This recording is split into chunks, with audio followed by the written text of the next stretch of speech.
My sister posted, "Finally living my best life. The day I left home.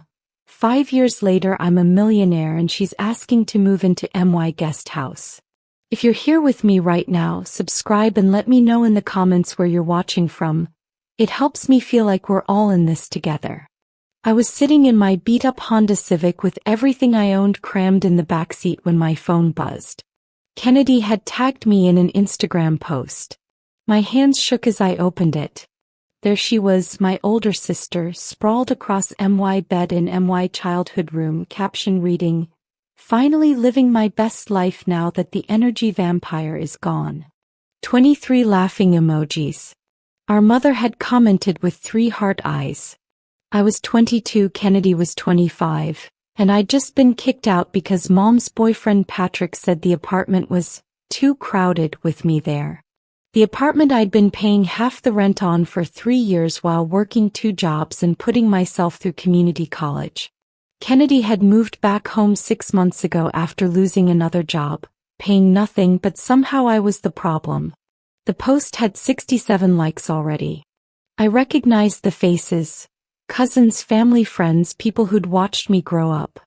My Aunt Adrian commented, "About time. I'd left 2 hours ago after Patrick literally changed the locks while I was at my shift at Target." Mom handed me 2 trash bags of my stuff through a cracked door and said, "Kennedy needs stability right now, baby. You understand." I didn't understand. I still don't. Kennedy wasn't always like this. I scrolled through old photos on my phone, parked outside a 24-hour diner, trying to figure out where to sleep. There we were at ages 7 and 10, gap-toothed and grinning at Disney World. Dad was alive then. He'd saved for 2 years to take us. Kennedy held my hand on every ride because I was scared.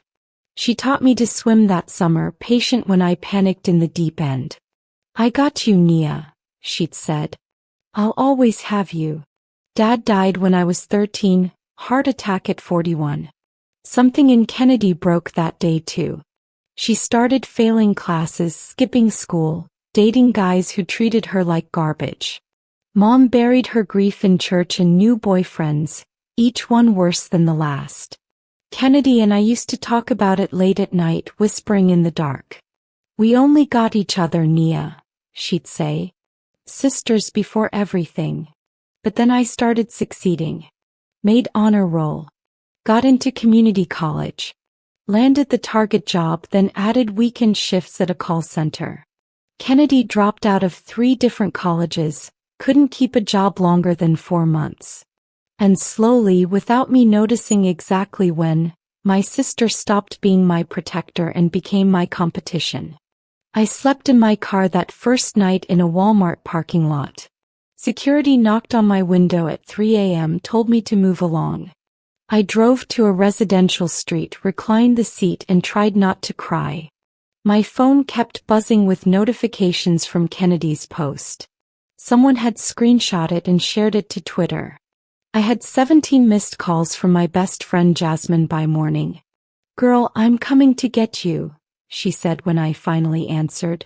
But Jasmine lived with 3 roommates in a studio apartment in the worst part of town. There was no room. "I got this," I lied. "I got a place lined up." I didn't have anything lined up. I had $847 in my checking account, a car that needed new brakes, and a job that paid $12.50 an hour. I drove to Planet Fitness, paid for a membership I couldn't afford so I could shower. In the mirror, I looked exactly like what I was. A homeless 22-year-old black girl with everything stacked against her. My phone buzzed again. Kennedy had posted a video, dancing in my old room to Megan Thee Stallion, caption, "New room, who dis?" The comments were full of people congratulating her on her glow up. I was filling out housing applications on my laptop at a Starbucks, trying not to cry over the deposit requirements, when a voice said, "You look like you're carrying the whole world." I looked up at a black man in his 60s, well-dressed, kind eyes. Something about him reminded me of my dad. "Just a heavy day, sir," I said. He gestured to the empty chair. Mind if I sit? These legs aren't what they used to be. His name was Bernard Mitchell, and he was a retired software engineer who'd built and sold 3 companies. We talked for 2 hours. I told him everything, not meaning to, but it poured out. The eviction, Kennedy's post, sleeping in my car. He listened without judgment, occasionally nodding. Finally, he pulled out a business card. I run a program for young people in situations like yours. We provide housing, mentorship, and job training in tech. Interested? I stared at the card, waiting for the catch. There's always a catch. What do I have to do? I asked carefully. Bernard smiled. Show up.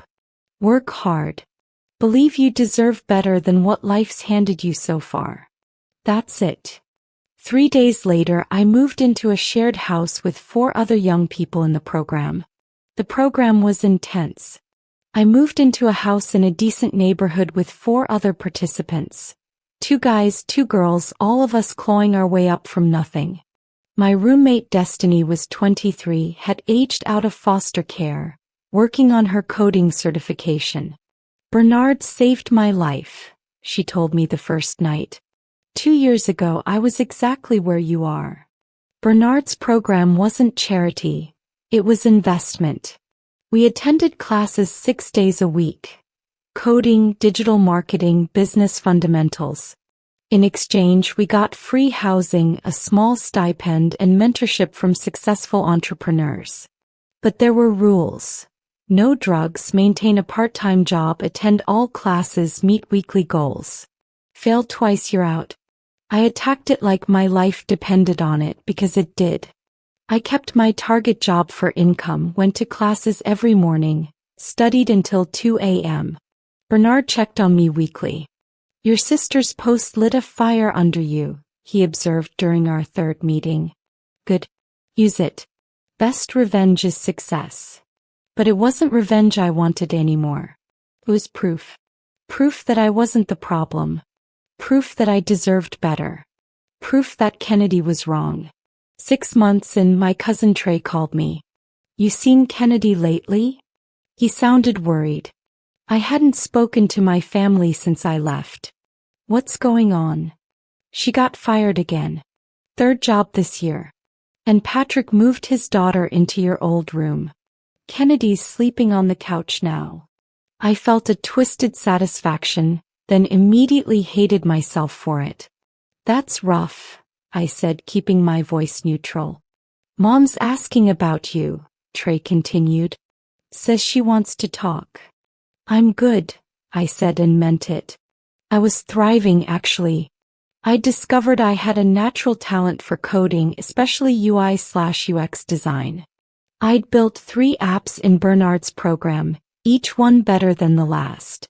Bernard introduced me to a friend who ran a startup. They hired me as a junior designer at $55,000 a year. I cried when I got the offer letter. 2 weeks later, Kennedy found me on LinkedIn. Hey sis, can we talk? I miss you. I stared at the message for 10 minutes, then archived it. I wasn't ready. I didn't know if I'd ever be ready. The girl who held my hand on roller coasters was gone. I spent my evenings and weekends building something personal. An app that connected young people facing housing insecurity with resources, mentors, and opportunities. I called it Foundation. I knew that space intimately. I'd lived it. The app used AI to match users with relevant programs, housing assistance, job opportunities, and mentors based on their specific situations and goals. I poured everything into it. Every late night in my car, every humiliating moment, every time someone made me feel small. Bernard reviewed my business plan. This is it, Nia, he said quietly. This is the one. Let me introduce you to some investors. 3 months later, I pitched Foundation to a room of venture capitalists. My hands shook holding the clicker, but my voice stayed steady. I told them my story, not for sympathy but as proof of concept. There are thousands of young people like me, I said. Talented, driven, capable but locked out by circumstances. Foundation finds them and connects them to opportunities. It's not charity, it's infrastructure. We got $2.3 million in seed funding. I was 23 years old and the CEO of my own company. The day the funding cleared, I sat in my car, a new car now, a sensible Toyota, and called my dad's voicemail just to hear his voice. "I did it, Daddy," I whispered. Foundation launched 8 months later. The press loved the story.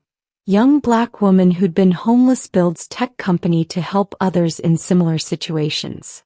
I did interviews with TechCrunch, Forbes, and Black Enterprise. My face was suddenly everywhere. The app exploded. Within 6 months, we had 100,000 users and partnerships with companies across the country. Revenue started flowing. Bernard told me, "You've built something that actually matters." That's rare. By my 25th birthday, Foundation was valued at $47 million. My personal net worth was just over $8 million. I bought a house. Nothing crazy, a beautiful 3-bedroom Craftsman in a tree-lined neighborhood with a guest house in the back. I stood in the empty living room and cried. 5 years ago I'd been sleeping in my car. My phone started blowing up. Kennedy had found the Forbes article. "OMG, Nia. So proud of you, sis. Can we please talk? I miss you so much." Then Mom, "Baby, I saw you in the magazine at the salon. You look so beautiful. Call me." Then cousins, old friends, people who'd laughed at Kennedy's post. Everyone suddenly remembered my phone number. I turned off my phone and sat in the silence of my new house. The dinner invitation came through Aunt Adrienne, the same aunt who'd commented about time on Kennedy's post. "Your mama wants to see you, baby. Family dinner at my house.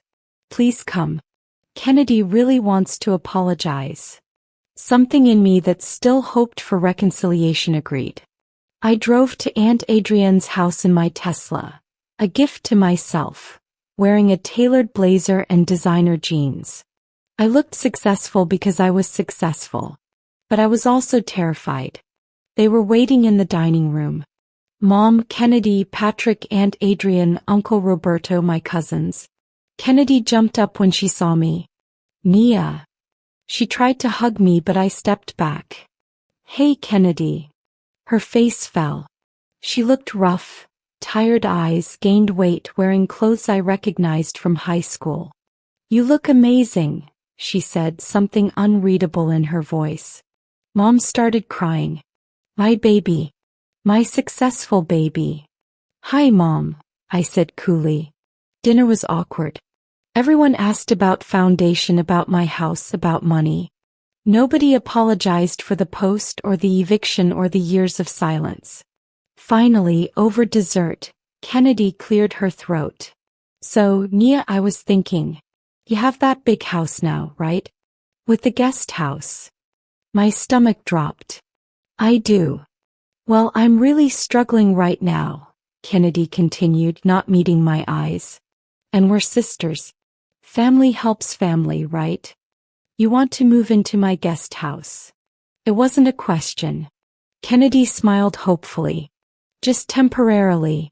Until I get back on my feet. I've been applying for jobs, but it's hard out here, you know? And you have the space and, no." The word dropped like a bomb. The table went silent. "Nia, baby," Mom started. "She's your sister," Patrick interrupted. "After everything you've been through, you gonna do her like that?" Something in me snapped. Years of swallowed anger erupted.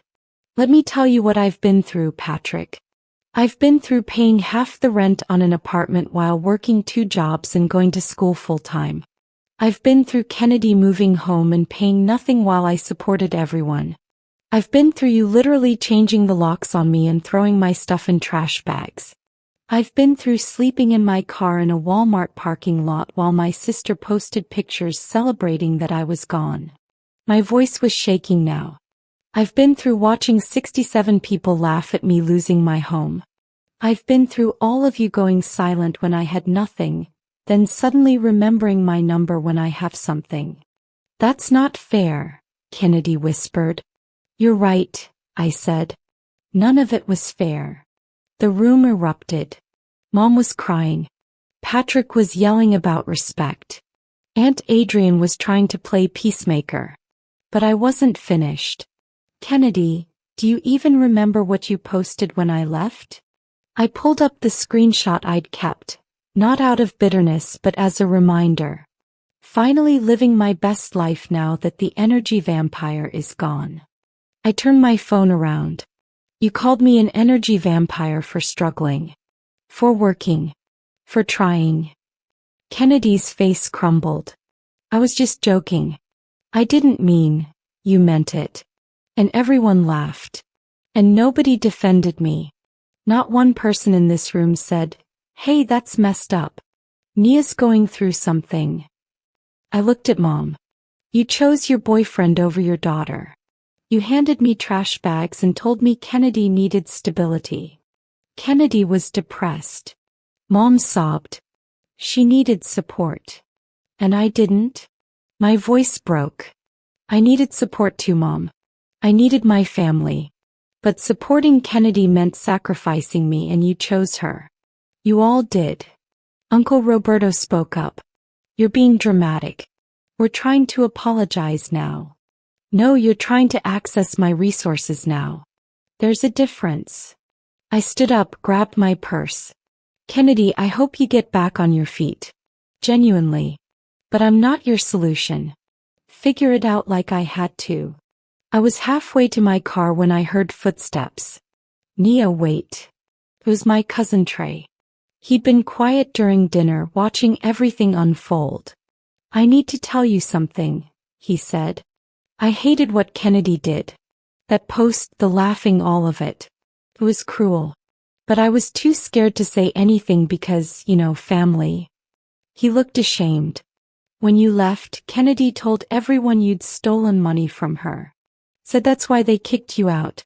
Mom and them believed it. Spread it around the family.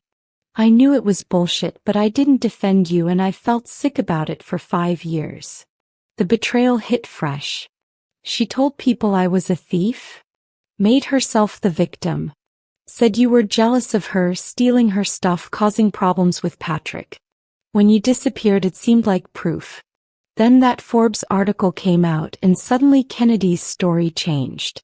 Now she tells people you abandoned the family, got too good for everyone. Trey handed me his phone. Kennedy's Facebook from 2 weeks ago. Some people get a little success and forget where they came from. Guess blood doesn't mean anything anymore. #hurt, #family first, hundreds of sympathetic comments. My entire family thinking I was the villain. Thank you for telling me, I said quietly. 3 months later, Kennedy showed up at my office unannounced. Security called me. There's a Kennedy Morrison here. Says she's your sister. I almost said to send her away. Instead I said, give me 5 minutes.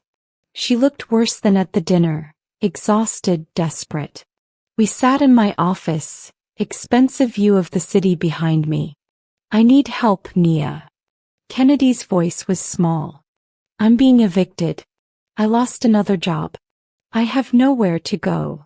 What about Mom? Patrick kicked me out. Said I was just like you, a drain on resources. The irony wasn't lost on either of us. I took a deep breath. Kennedy, I'm going to help you, but not how you think. I pulled up Foundation on my laptop. This is my program. Housing, job training, mentorship.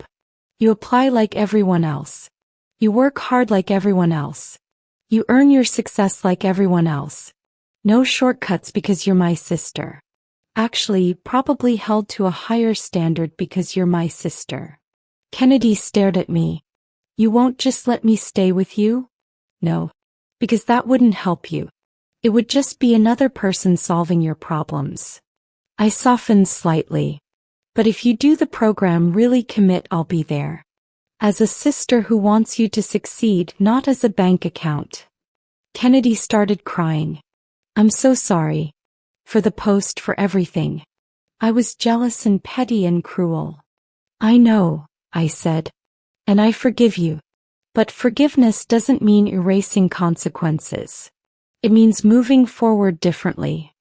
Kennedy enrolled in foundation the next week. She's 6 months in now, doing well. We have coffee sometimes, cautiously rebuilding something new. Not the relationship we had, but something more honest, more real. Mom and I are in therapy, working through years of dysfunction. It's hard, painful work. Some days I'm not sure we'll make it through. But I'm trying. Foundation just hit 500,000 users. I hired Bernard as our Chief Impact Officer. He teared up when I asked him. You were supposed to be my legacy, he said. Turns out you're your own legacy. I'm just honored to watch. Last week I got a message from a 19-year-old girl using foundation. You saved my life, she wrote. I was sleeping in my car and now I have hope. I know exactly how she feels.